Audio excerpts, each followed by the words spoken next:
Sebelum kita membuka firman Tuhan, kita tundukkan kepala. Kita berdoa.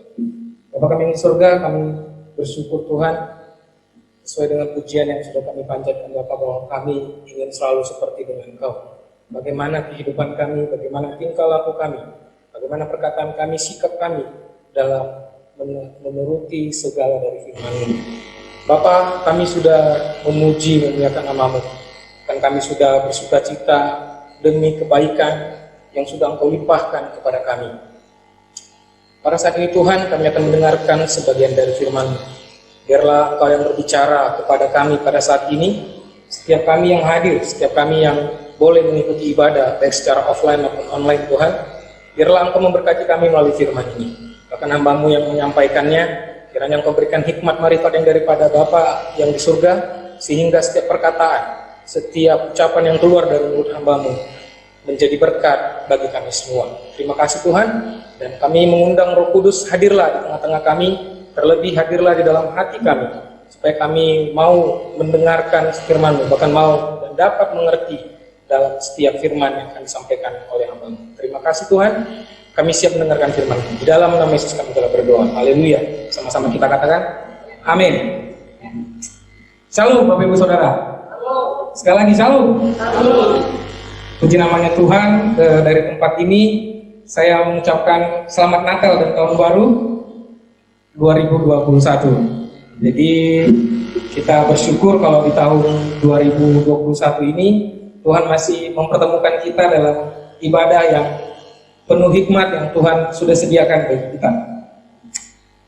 Bapak Ibu, kita akan sama-sama belajar firman Tuhan yang saya ambil dan saya renungkan dari kitab Yehezkiel pasal yang ke-36 sesuai nats pembimbing yang sudah kita baca tadi. Saya mengambil nats ini di dalam Yehezkiel pasal yang ke-36 ayat yang ke-26.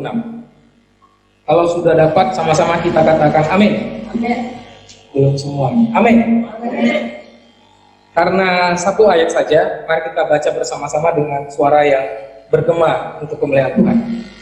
1, 2, 3. Kamu akan kuberikan hati yang baru dan roh yang baru di dalam batinmu. Dan aku akan menjauhkan dari tubuhmu hati yang keras dan kuberikan kepadamu hati yang taat. Sekali lagi Bapak Ibu, 1, 2, 3. Kamu akan kuberikan hati yang baru dan roh yang baru di dalam batinmu. Dan aku akan menjauhkan dari tubuhmu hati yang keras dan kuberikan kepadamu hati yang taat. Oke, sekali lagi saya ucapkan selamat tahun baru. Selamat tahun baru bagi kita semua. Bapak Ibu, apa yang terpikirkan di dalam hati kita atau apa yang timbul di dalam pikiran kita ketika kita akan menjelang tahun yang baru? Apa yang akan timbul di dalam hati kita secara spontan? Apa yang timbul di dalam hati dan pikiran kita ketika 3 hari lagi tahun baru? Apa yang ada atau apa yang terpintas di dalam pikiran kita? Apakah ada yang terpintas punya rumah baru? Apakah yang terpintas punya teman baru? Apakah yang terpintas punya mobil baru? Tapi yang pasti saya harap jangan berpikir punya istri atau suami yang baru ya. Ya karena itu sudah miliknya Tuhan atau Tuhan sudah tentukan. Kalau semuanya boleh dipikirkan, tapi kalau memiliki istri atau suami yang baru mungkin jangan dipikirkan itu. Tapi untuk yang jomblo memikirkan pasangan yang baru ya wajib hukumnya ya. Wajib hukumnya. Nah Bapak Ibu, sering sekali menjelang Natal dan Tahun Baru, kita berpikir apa sih yang ingin kita dapat di Tahun Baru? Atau seringkali terbenah dalam, bahkan saya sendiri dari kecil, Tahun Baru ini pasti saya punya baju baru, ya kan? Sehingga sebelum Tahun Baru menjelang, udah ngotot maksa sama mama, wah beli baju baru kan Tahun Baru kan gitu. Sering sekali orang Kristen memikirkan hal-hal yang baru secara duniawi. Sering kali orang yang Kristen memikirkan tahun baru, ya udah hal-hal yang baru secara duniawi. yaitu keinginan dirinya, keinginan apa yang dia mungkin bisa katakan pamerkan dengan temannya, pamerkan dengan sosialnya, pamerkan dengan grupnya. Tapi jarang sekali orang Kristen yang memikirkan hal-hal yang baru secara rohani.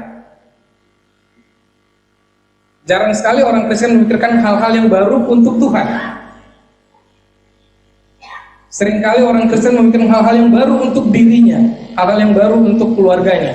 Ya, itu mungkin tidak salah Bapak Ibu. Kita memberikan hal yang baru bagi anak-anak kita, saudara-saudara kita, itu tidak salah. Tapi jangan kita melupakan apa hal yang baru yang saya inginkan, yang saya ingin berikan kepada Tuhan. Jangan pernah lupakan itu. Tahun yang baru harus ada hal-hal yang baru kita berikan kepada Tuhan.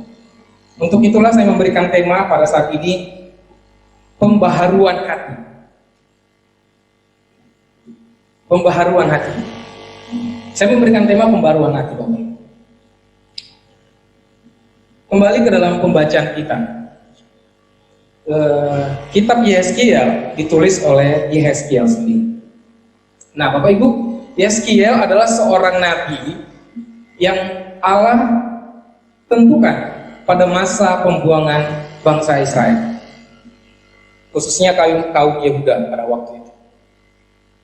Jadi dalam ayat yang di pasal pertama, di Yehezkiel pasal pertama yang pertama, di situ ditunjukkan siapakah si Nabi Yehezkiel. Dan yang lebih menariknya lagi bahwa Yehezkiel adalah seorang imam. Jadi sebelum dia dipilih Allah untuk menjadi nabinya Allah, di dalam sukunya, di dalam tradisinya atau dalam adatnya, dia menjadi seorang imam dari suku Bani Zadok. Jadi kita lihat kronologinya bahwa emang si Yehezkiel ini sudah dari keturunan, kalau dalam literatur yang saya baca, bahwa memang Yehezkiel ini dari kakek nenek buyutnya adalah keturunan imam, sehingga dia mewarisi jabatan imam pada waktu itu. Nah, yang lebih menarik lagi, dia itu sejaman dengan Nabi Yeremia. Jadi secara kronologi Nabi Yeremia pertama, tapi di dalamnya sudah ada Nabi Yehezkiel, sehingga ketika Yeremia baru dilanjutkan dengan Yehezkiel. Nah, ada yang menarik dari Nabi Yehezkiel, Bapak Ibu. Kita tahu bahwa bangsa Israel sudah banyak mengalami, sudah banyak dipimpin oleh kurang lebih 70 raja. 70 raja dalam masa pembuangannya, dan begitu banyak nabi, terutama Nabi Yehezkiel. Nah, Nabi Yehezkiel ini, Bapak Ibu, adalah nabi yang memilih taat kepada Allah. Ini yang menarik. Nabi Yehezkiel adalah nabi yang memilih taat. Jadi dalam buku yang saya baca, bahwa pada waktu itu ada nabi-nabi yang tidak memilih taat kepada Allah. Sedangkan Yehezkiel, dia memilih taat kepada Allah. Nah, yang lebih menariknya lagi, Bapak Ibu, saya baca bahwa di dalam masa Yehezkiel, dia berkhotbah di pinggir jalan hampir selama 22 tahun. Dari tahun 593 sampai 571 sebelum Masehi. Ada 22 tahun Yehezkiel menjadi, kalau dijuluki dalam buku itu dikatakan bahwa dia menjadi seorang pengkhotbah jalanan. Jadi dia berkhotbah di pinggir-pinggir jalan di Babilonia selama 22 tahun. Saya tidak tahu apakah masih ada hamba Tuhan yang masih setia untuk melayani berkhotbah di pinggir jalan sampai 22 tahun. Kalau dalam kronologinya bahwa dia tidak memiliki tempat tinggal. Dan lebih menariknya lagi, yang ketiga, karena dia memilih taat, berkomitmen kepada Allah, sehingga setiap penderitaan yang dia alami Yehezkiel, dia tidak pernah ungkapkan itu. Artinya dia menjalani itu tanpa ekspresi. Sering sekali kita kalau ya udah saya mengikut Tuhan, tapi ketika dikasih cobaan langsung, Tuhan kan aku mau ngikut Tuhan, kok susah banget. Ada ekspresi yang kita tunjukkan, ada sebuah kejanggalan dalam hati kita. Seharusnya mengikut Tuhan gampang dong, seharusnya mengikut Tuhan senang-senang dong. Tapi ketika kita mengambil sebuah komitmen untuk mengikut Tuhan, ternyata sebaliknya. Kita harus menderita. Itulah yang dialami Yeskiel. Di dalam buku yang saya baca bahwa secara kronologi Yeskiel ini sangat menderita sekali Bapak Ibu. Di mana istrinya dipanggil dari salah satu bentuk ketaatan dia kepada Allah. Satu lagi, dia makan dari kotoran. Dalam buku yang saya baca, dia makan dari kotoran. Jadi ada sebuah makanan yang direbus dan itu dibakar dengan di bawahnya itu kayak kotoran apa gitu. Dan dia tidak mengekspresikan itu kepada Tuhan. Kurang penderitaan apa lagi seperti Yeskiel. Yang menjadi pertanyaannya, ketika kita komitmen kepada Tuhan, mengikut Tuhan, ini bukan saja berbicara tentang hamba Tuhan yang sudah berkomitmen untuk melayani Tuhan. Ini berbicara secara umum untuk kita semua yang sudah percaya kepada Kristus. Ketika kita sudah, oke Tuhan, saya mengikut Engkau. Apakah kita sanggup menghadapi penderitaan ini? Apakah kita mau menjalani, atau apakah kita mau memikul salib kita di dalam perjanjian baru? Itu dikatakan sebagai salib. Apakah mau kita memikul salib kita tanpa ekspresi? Artinya tanpa keluhan, atau artinya tanpa kok Tuhan tega banget sih? Apakah kita sanggup? Nah, kita belajar dari Nabi Yeskiel pada saat ini, di mana Yeskiel yang menjadi panutan atau yang menjadi contoh dari antara nabi-nabi yang sudah Tuhan pilih ketika dia memilih taat pada Allah. Nah, Bapak Ibu, berbicara tentang hati yang baru. Hati yang baru tidak terlepas dari kata taat. Itu tidak akan pernah lepas. Ketika kita berbicara tentang, saya sudah mempunyai hati yang baru, tapi kalau pada hakikatnya, pada kelakuannya dia tidak taat, itu belum bisa dikatakan hati yang baru. Seperti yang dilakukan Yeskiel, Bapak Ibu, untuk memilih taat kepada Allah, dia sudah memiliki hati yang baru. Pada zamannya, pada waktu itu dia sebagai imam, dan ketika dia dipanggil dan mau memiliki ketaatan, dia sudah memiliki hati yang baru. Nah, pertanyaannya, dalam 2021, dalam kita akan menyongsong 12 bulan ke depan, apa kita mau memilih taat kepada firman Allah? Apakah kita mau memilih taat kepada setiap firman yang sudah disampaikan kepada kita? Bapak Ibu, kalau kita bisa melihat atau kita mengingat masa-masa yang lalu, terutama dalam 2020 ya, pasti banyak sekali kita mengisi hati kita dengan keegoisan. Di 2020 kita pasti banyak mengisi hati kita dengan keegoisan. Kita banyak mengisi hati kita dengan emosi. Kita banyak mengisi hal-hal yang buruk lainnya. Tapi di tahun yang baru ini, marilah kita mengisi hati kita dengan kata taat dan penuh kasih. Di tahun 2021 ini masih tiga hari kita menjalani 2021. Ini adalah firman Tuhan di awal tahun baru. Marilah kita memiliki hati yang ingin benar-benar penuh ketaatan dan penuh kasih. Bapak Ibu, saya membuat sebuah kalimat. Tuhan tidak pernah berjanji kepada kita bahwa di 2021 kita akan mengalami, ini adalah tahun yang paling membahagiakan bagi kita.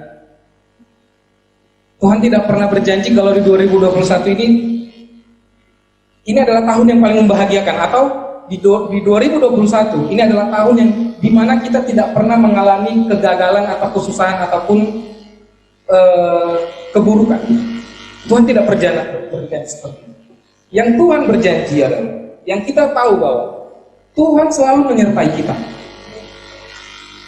Tuhan selalu menyertai kita, yaitu setiap anak-anaknya yang percaya. Kita bisa lihat dalam Matius 28:20, dikatakan bahwa ketahuilah senantiasa bahwa aku menyertai kamu senantiasa sampai kepada akhir zaman. Mungkin Tuhan sudah menyediakan hal-hal yang baik bagi kita, tapi sebelum hal baik itu kita terima, ada proses yang harus kita lalui. Ada sebuah tahapan, ada sebuah ujian, ada sebuah pencobaan yang dimana kita harus lalui. Artinya Bapak Ibu, 2021 kita pasti akan mengalami musibah. Kita pasti akan mengalami sebuah kegagalan. Tapi jangan berhenti di situ. Ingatlah bahwa Tuhan selalu menyertai kita. Kegagalan tidak akan menjadi sebuah kegagalan kalau kita bersama dengan Tuhan Yesus. Jadi Bapak Ibu, untuk kita lebih semangat lagi di dalam tahun ini, cukuplah Bapak Ibu tahu bahwa di 2021 Tuhan Yesus menyertai kita. Seperti tema Natal di 2020 bahwa Yesus adalah Sang Immanuel. Yang disampaikan oleh Bapak Gembala bahwa Yesus adalah Sang Immanuel yang selalu menyertai kita. Di dalam penderitaan seperti Yusuf menyertai Maria dalam setiap perjalanannya. Bahwa di situ nyata bahwa Allah menyertai. Mungkin kita akan mengalami hal-hal yang demikian Bapak Ibu. Tapi sadar dan ketahuilah Allah menyertai kita. Nah, kita kembali dalam pasal yang ke-36 ini dalam kitab Yehezkiel ini Bapak Ibu. Pasal 36 ini adalah pasal di mana Yehezkiel memberitakan kepada seluruh bangsa Israel bahwa Tuhan Allah yang akan membebaskan mereka dari tanah pembuangan, atau dibilang dari kota, dari negeri yang penuh dengan penyiksaan bagi mereka. Dengan kata lain Bapak Ibu, bahwa Allah sendiri yang menjadi juru selamat bagi mereka. Allah berfirman kepada Yehezkiel, katakan kepada gunung-gunung, kalau di dalam ayat 36 ayat yang pertama, Yehezkiel dulu berberitakan kepada gunung-gunung, artinya sebarkan, luaskan bahwa Allah sendiri yang menjadi juru selamat bagi bangsa Israel pada waktu itu. Di sini kita melihat bahwa Allah sendirilah yang menjadi penanggung jawab yang sejati. Dia bertanggung jawab atas umatnya. Allah sendiri yang berjanji akan memulihkan Israel. Namun yang menariknya Bapak Ibu, pemulihan yang diberikan oleh Allah ini tidaklah secara fisik saja. Sekali lagi, pemulihan yang diberikan oleh Allah tidak hanya secara fisik saja, tetapi secara rohani. Di ayat selanjutnya atau di ayat sebelumnya, di situ dikatakan bahwa Allah akan memberkati setiap tanah ladang mereka. Artinya ketika Allah sudah bertanggung jawab mengeluarkan mereka, Allah tidak berhenti sampai di situ. Allah akan menyertai dan memberkati mereka. Sama seperti bangsa Israel keluar dari tanah Mesir. Allah tidak hanya menyertai ketika mereka keluar, tapi ketika mereka melewati laut yang terbelah, Allah masih menyertai mereka. Bahkan selama 40 tahun di padang gurun, Allah tetap menyertai mereka. Maka daripada itulah Bapak Ibu, Allah ingin memberikan sebuah pemulihan kepada bangsa Israel, tidak hanya secara fisik, tetapi rohani. Dan perlu kita ketahui bersama Bapak Ibu, kita mungkin mengalami penyakit dan kita selalu berbicara dan berdoa kepada Tuhan, Tuhan tolong sembuhkan saya. Kita sampai berdoa puasa, kita sampai melakukan hal-hal yang rohani supaya Tuhan memulihkan kita secara fisik. Tapi Bapak Ibu ketahuilah bahwa Tuhan tidak mau menyembuhkan kita secara fisik saja. Tuhan tidak memerlukan fisik kita yang sehat, tetapi di dalamnya, rohnya tidak sehat. Sehingga ketika Tuhan memberikan kesembuhan, Tuhan memberikan pemulihan, itu artinya bahwa luar dalam kita sudah dipulihkan. Fisik dan rohani kita sudah dipulihkan. Maka itu Tuhan berkata, aku akan memberikan hati yang baru. Tidak terlepas kepada hati, Tuhan juga berbicara, aku juga akan memberikan roh yang baru. Secara bersamaan Tuhan akan memberikan itu. Karena Bapak Ibu, tidak ada satu orang pun yang mampu melakukan firman Allah tanpa pertolongan Allah. Sekudus apapun kita, sebaik apapun kita, tanpa pertolongan dari Allah, kita tidak akan mampu melakukan firman. Jadi sehingga itu pada waktu itu Allah berfirman bahwa aku akan memberikan hati yang baru dan juga roh yang baru. Karena tidak ada satupun yang mampu melakukan firman Allah tanpa kehendak Allah. Nah Bapak Ibu, di awal tahun yang baru ini, bahkan di sepanjang tahun baru yang akan kita jalani ini, Kita tidak akan pernah menjadi alat Tuhan, kita tidak akan pernah dipakai oleh Tuhan kalau kita tidak mengalami pembaharuan. Sekali lagi, dari tempat ini saya katakan bahwa di tahun yang baru ini, di tahun 2021 ini, Tuhan tidak akan pernah memakai kita, Tuhan tidak akan berbicara kepada kita kalau kita tidak memiliki pembaruan. Kita yakin dan percaya di 2021 ini Tuhan sudah menyediakan banyak berkat. Kita tahu bahwa Tuhan sudah memiliki rencana yang indah dalam setiap kehidupan kita di tahun ini. Yang menjadi permasalahannya, apakah kita mau mengalami pembaharuan? Apakah kita mau mengalami, kita dibaharui proses pembaharuan itu, apakah kita mau mengalaminya?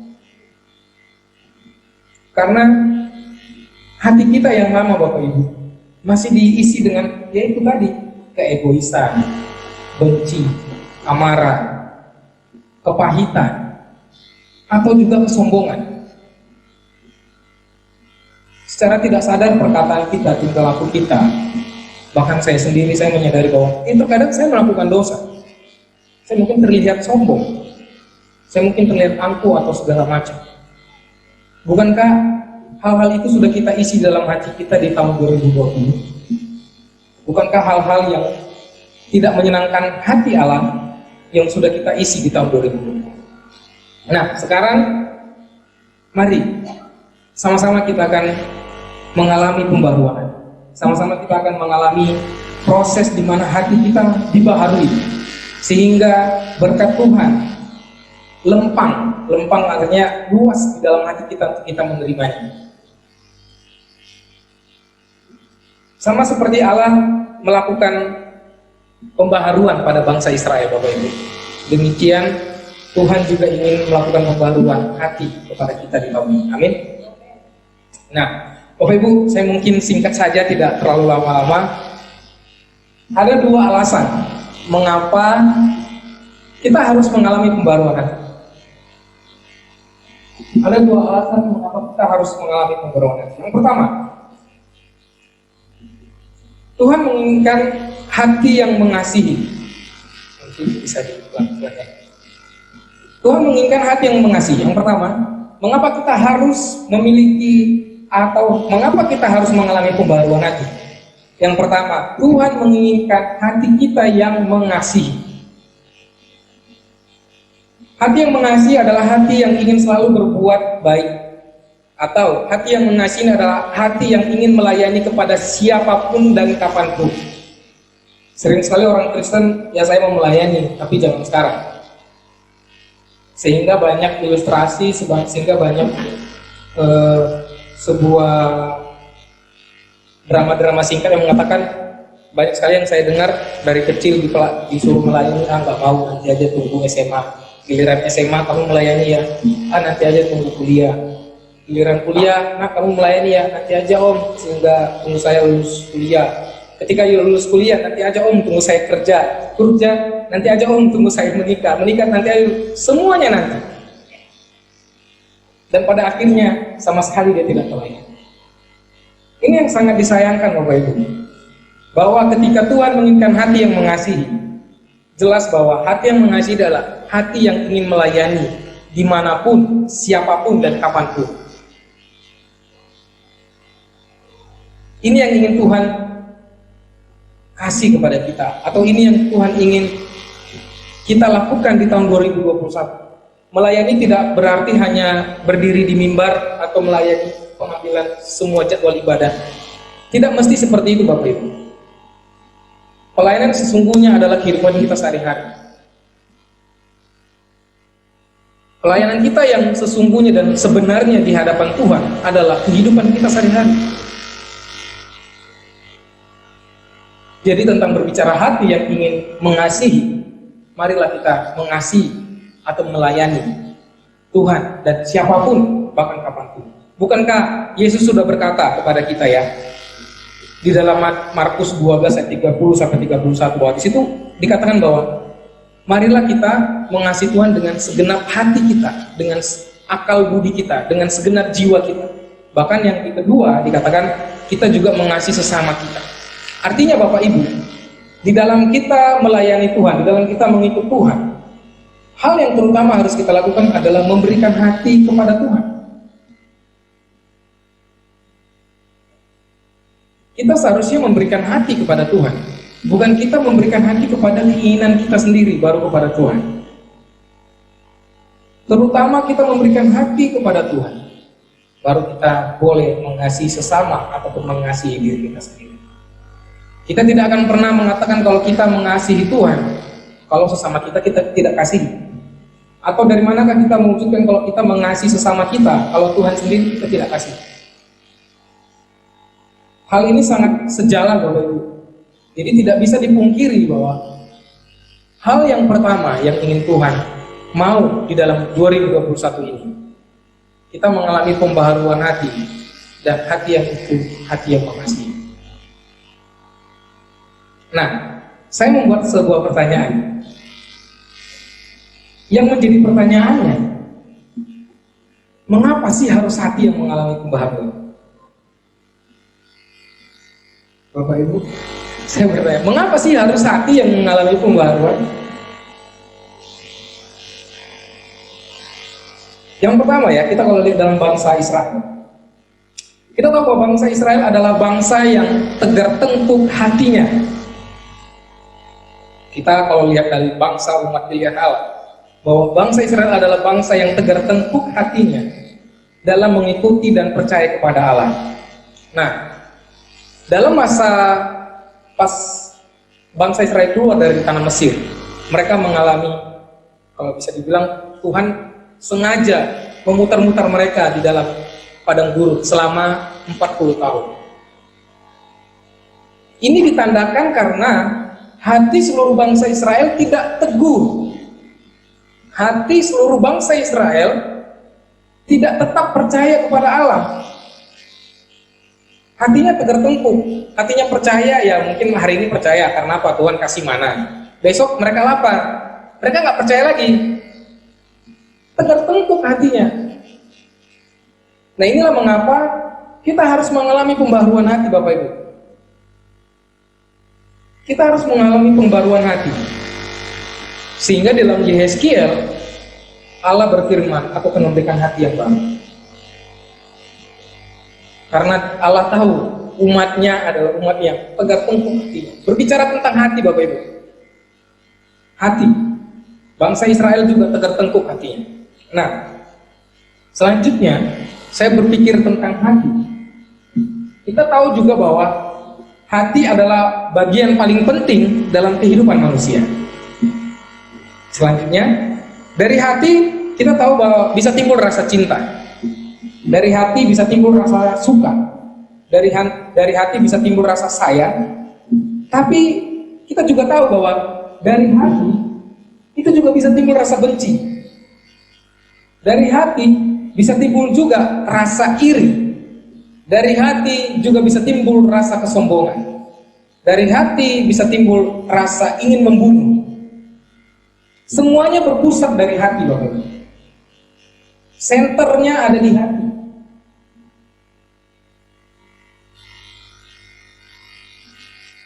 Jadi saya bertanya, kenapa sih harus hati Tuhan? Kenapa harus hati yang dibaharui?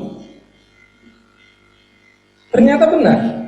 Nah, kalau di slide selanjutnya, kalau saya lihat dalam ilmu kedokteran atau medis, hati atau dalam bahasa medisnya liver ya. Liver adalah sangat berfungsi bagus dan berfungsi penting sekali. Karena fungsi hati untuk menghancurkan racun di dalam darah, menghasilkan protein dan membantu proses pencernaan. Ini kalau secara organ tubuh. Secara organ tubuh, hati sangat berperan penting dalam metabolisme tubuh, cara kerja sistem tubuh. Karena apa? Hati menjadi mungkin tempatnya gak terlalu besar dan tapi itu yang paling penting. Hati hancur atau hati rusak gak akan bisa menetralisir racun di dalam darah. Ya kita nggak bisa mengalami proses pencernaan itu secara tubuh, organ tubuh. Nah, saya juga teringat dalam kasus yang diberikan oleh Ibu Gembala berbicara tentang hati juga di dalam dunia psikolog atau ya psikolog juga, saya mendengar bahwa Ibu Gembala pernah bersaksi bahwa ada seorang pasien yang dia mengalami sakit hati dengan mertuanya, sehingga dia sendiri mengalami kanker hati. Bisa bayangin Bapak Ibu, di dalam ilmu kesehatan, hanya karena kita membenci seseorang dan tidak mau melepaskan pengampunan, kita secara fisik sudah mengalami kanker hati.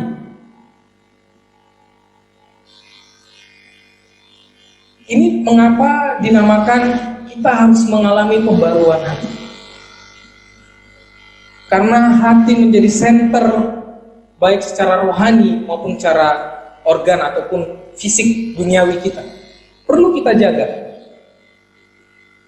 Berbicara pengampunan berhubungan dengan hati kan Bapak Ibu. Mulut mungkin bisa mengatakan, iya aku mengampuni kamu. Tapi hati bisa nggak? Orang bilang mulut bisa berbohong, tapi hati tidak ya.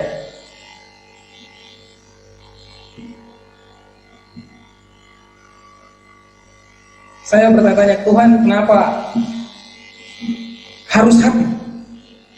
Ternyata Tuhan kasih tunjuk kepada saya. Hati menjadi senter, pusat setiap kehidupan orang percaya kepada Tuhan. Berbicara tentang iman juga, itu iman melekat dengan kepercayaan Ibu, dengan hati setiap Bapak Ibu Saudara percaya kepada Tuhan atau tidak.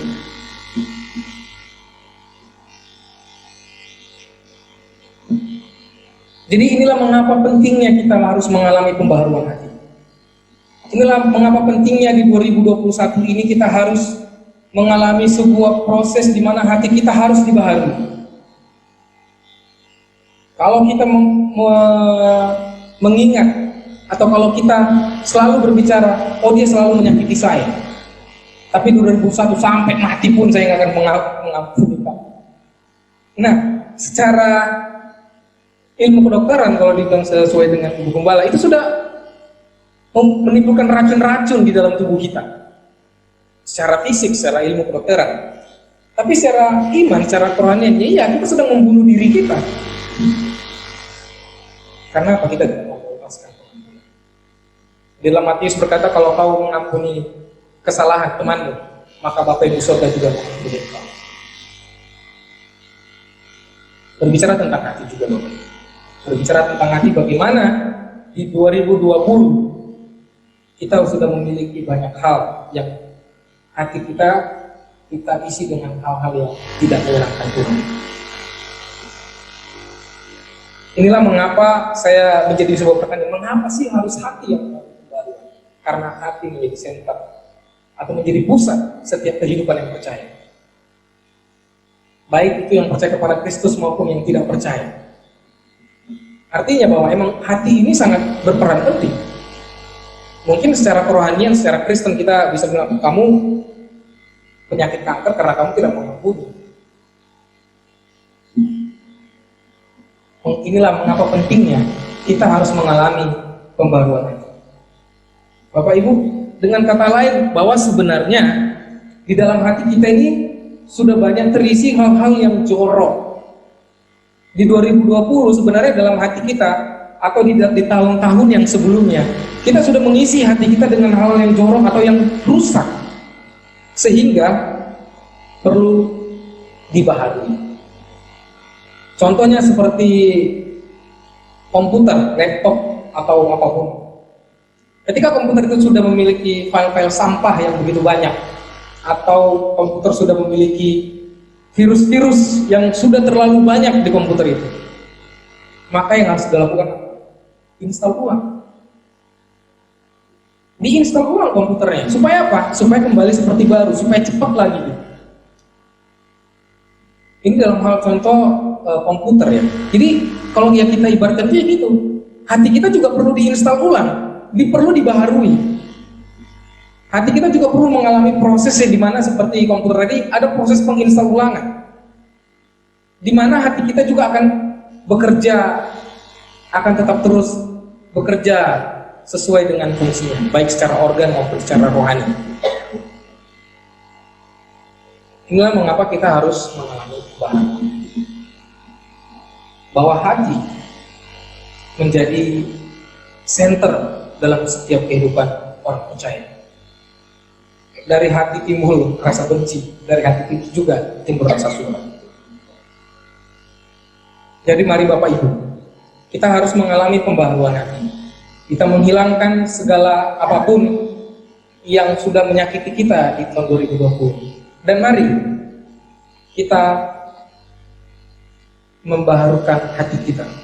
Sehingga ketika Tuhan mau berikan berkat, berkat itu tidak tercurah ke luar, melainkan tercurah ke dalam.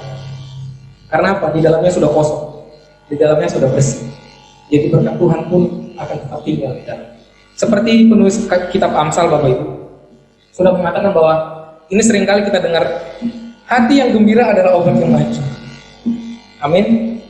Hati yang gembira, Bapak Ibu. Ini berbicara lagi tentang hati. Amsal, penulis kitab Amsal juga mengatakan, hati yang gembira adalah obat yang maju.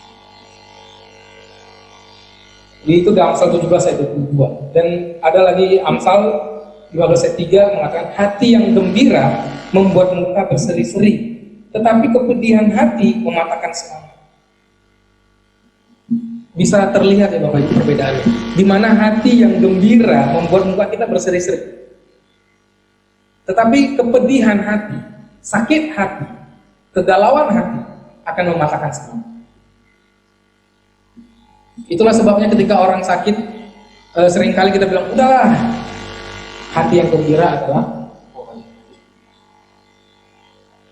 memiliki hati yang bersuka cita, memiliki hati yang gembira, menjadi sarana bagi Tuhan untuk memberikan pemulihan. Dan masih banyak lagi ayat yang berhubungan langsung dengan hati, Bapak Ibu. Seperti yang saya berikan di sini, seperti halnya kekhawatiran. Sebenarnya secara tidak langsung, kekhawatiran itu berhubungan dengan hati. Tidak akan pernah kita merasakan kekhawatiran kalau bukan dimulai dari hati. Ketika kita khawatir, ketahuilah bahwa hati kita yang terlebih dahulu khawatir. Itu bercerita tentang kekhawatiran. Karena itu secara tidak langsung, ya khawatir. Hati kita itu, pikiran kita, hati kita. Nah, berbicara juga tentang seperti Tuhan Yesus katakan tentang masalah berbuat dosa. Berbuat dosa tidak harus seperti berzina ataupun membunuh.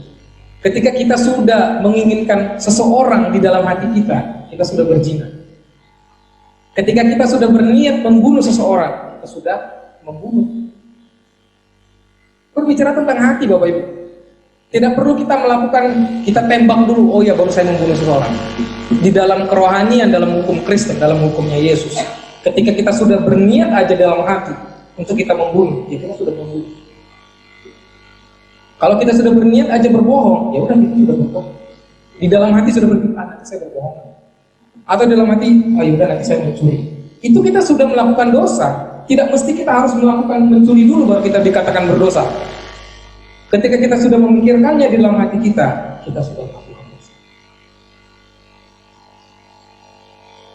Ini sangat berhubungan sekali dengan kehidupan kita sehari-hari. Hati, dan hati. Membunuh, mencuri, dan sebagainya.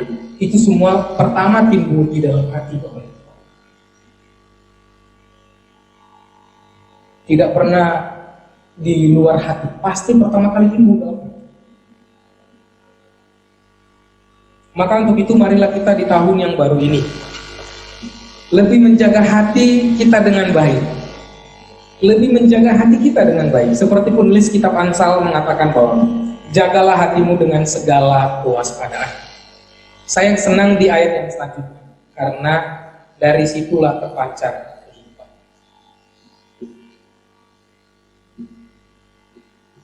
Hati menjadi senter, menjadi pusat bagi kita. Bahkan menjadi pusat penting dalam penerimaan berkat Tuhan, Bapak Ibu.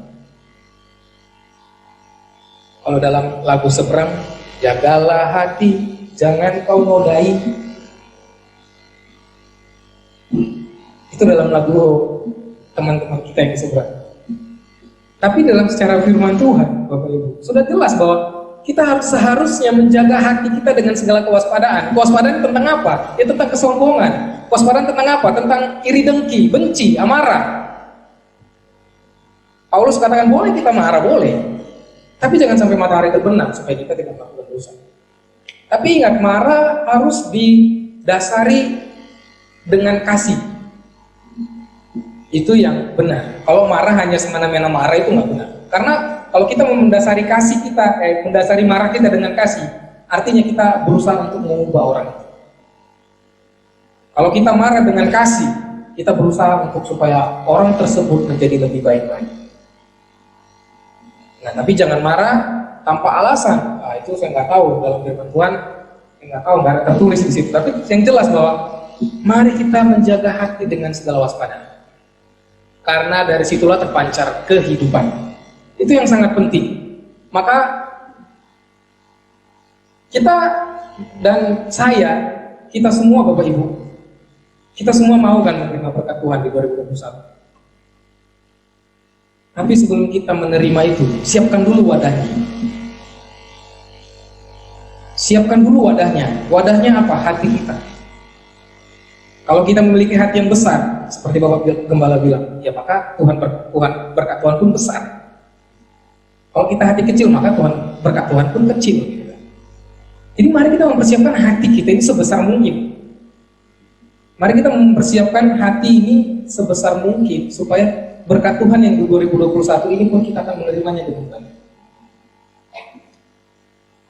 Nah, untuk itu, tapi jangan pernah melupakan proses. Karena tidak ada sesuatu pun yang instan. Untuk kita menerima berkat, kita harus melalui proses itu. Kita harus mau dibentuk Tuhan terlebih dahulu.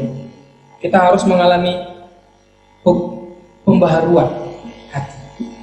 Sama seperti komputer yang diinstal ulang, perlu proses hampir sekitar 6 jam atau lebih dari 6 jam sehingga komputer itu akan menjadi yang baru. Menjadi cepat lagi, menjadi fresh lagi, seger lagi dalam melakukan setiap proses. Nah, jadi di poin yang pertama Bapak Ibu, diakhiri dengan jagalah hatimu dengan segala kewaspadaan karena dari situlah terpancar kehidupan. Poin yang kedua, mengapa sih harus hati atau apa alasan kita supaya kita mengenali pembaruan hati? Yang kedua adalah Tuhan menginginkan ketulusan, bukan kesempurnaan. Di poin yang kedua, Tuhan menginginkan ketulusan, bukan kesempurnaan. Berbicara tentang ketulusan dan kesempurnaan, itu juga timbul dari hati manusia. Di dunia ini seringkali manusia mengutamakan kesempurnaan, bukan ketulusan. Sering sekali saya jumpai banyak manusia, baik orang Kristen maupun di luar orang Kristen, mengutamakan kesempurnaan daripada ketulusan. Dan hal ini pun terjadi dalam kehidupan ataupun pelayanan hamba-hamba Tuhan. Terjadi. Bapak Ibu ingin melakukan segala sesuatu dengan hasil yang sempurna, itu tidak salah. Sekarang saya ulang, menginginkan atau melakukan segala sesuatu dengan hasil yang sempurna tidaklah salah. Yang salah adalah menginginkan hasil yang sempurna dalam melakukan segala sesuatu. Itu salah. Menginginkan hasil ya, menginginkan hasil yang sempurna, seperfect mungkin. Nanti pengennya pas acara semua berjalan dengan baik. Ya gitu inginnya kita.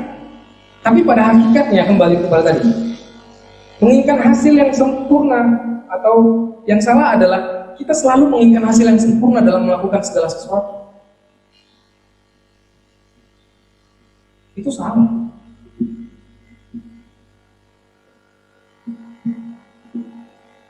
Kalau kita ingin melakukan, haruslah dengan ketulusan. Berbicara tentang ketulusan, berbicara tentang hati, itu tidak pernah terlepas. Berbicara tentang ketulusan, keikhlasan, itu berbicara tentang hati. Jadi mari kita melakukan sesuatu itu bukan, oh ya saya harus sempurna, nanti acara ini saya harus. Kita memang menginginkan hasil yang sempurna dalam melakukan segala sesuatu. Kita memang pengen. Tapi tidak bisa dipungkiri bahwa yang harus kita ingat bahwa tidak mungkin segala sesuatu yang kita lakukan itu hasilnya sempurna. Itu tidak mungkin. Pasti ada kekurangan, pasti ada kesalahan, pasti ada kelemahan. Nah, begitu juga di dalam 2021 Bapak Ibu. Pasti banyak rencana yang ingin kita lakukan, baik demi masa depan kita, cita-cita kita, bahkan terlebih lagi untuk Tuhan. Perlu digarisbawahi, Tuhan tidak perlu kesempurnaan. Tuhan perlu ketulusan hati Bapak Ibu dalam melakukan, dalam melayani, dalam belajar, dalam bekerja. Itu semua perlu ketulusan. Kalau kita melayani, kalau kita belajar, kalau kita bekerja tidak ada hati yang tulus, maka pekerjaan itu sepertinya berat banget. Dan rasanya pengen keluarlah dari sini, atau yaudahlah cepat-cepatlah, gak usah sini lagi. Jadi mari 2021 kita mengutamakan ketulusan. Kita mengerjakan sesuatu dengan tulus, maka ketika hasilnya sempurna, kita mengucap syukur. Kenapa? Ini bukan dari kita, melainkan dari Tuhan. Tapi ketika kita melakukan sesuatu dan hasilnya sempurna, ego yang datang. Karena saya makanya gereja besar, ya kan? Banyak manusia, bahkan orang percaya seperti itu. Oh, karena saya gereja ini berjalan, atau oh karena saya perusahaan ini berdiri dengan besar. Timbullah keegoisan. Timbullah aku dan aku. Tidak pernah mengatakan Tuhan. Jadi di 2021, marilah kita melakukan itu dengan ketulusan. Sehingga ketika hasilnya sempurna, kita dapat mengucap syukur. Dan kalaupun hasilnya tidak sempurna, kita mengucap syukur. Karena apa? Kita tahu bahwa yang menyertai kita adalah Tuhan, bukan karena kekuatan kita sendiri. Di dalam perjanjian lama, mengatakan terkutuklah orang yang mengandalkan kekuatannya sendiri. Tetapi diberkatilah orang yang selalu mengandalkan Tuhan. Jadi Bapak Ibu, di poin yang kedua ini, saya ingin menyampaikan untuk kita semua bahwa mari kita melakukan segala sesuatu dengan ketulusan. Berarti ketulusan ini berbicara tentang hati. Mari kita melakukan segala sesuatu dengan hati yang murni, hati yang tidak memiliki politisasi, ya. Hati yang tidak ingin, yang tidak banyak lika-likunya, tetapi hati yang benar-benar lurus untuk Tuhan. Atau yaudah aku bekerja untuk bos, untuk menyenangkan bos, sudah. Atau yaudah aku bekerja sesuai dengan tanggung jawabku atau sesuai dengan kemampuan, udah selesai. Kalau hasilnya sempurna, itu karena Tuhan, bukan karena kamu. Kalau hasilnya tidak sempurna, itu juga karena Tuhan, bukan karena kamu.